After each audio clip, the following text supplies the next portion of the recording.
Pour faire face à son anxiété, il y a peut-être une chose à rappeler, c'est sa définition. L'anxiété, au fond, c'est une anticipation des problèmes et aussi une amplification des problèmes. Il y a un effet loupe, on voit les problèmes en les grossissant.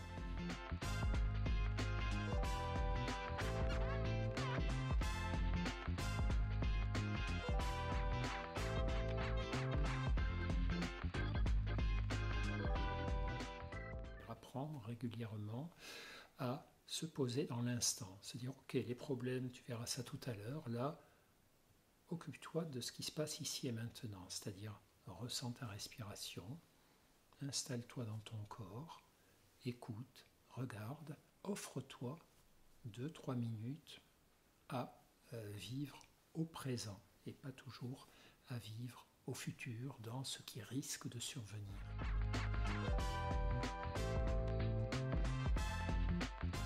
Prendre un problème et puis imaginer ce qu'on appelle un scénario catastrophe.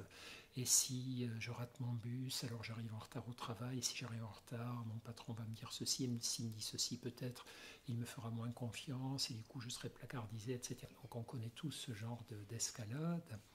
Donc là, il y a un petit acte d'hygiène, c'est d'essayer de freiner cette escalade en séparant la situation des interprétations que je fais de la situation, qui parfois peuvent être pertinentes, et puis parfois on sait bien qu'on monte dans les tours beaucoup trop rapidement.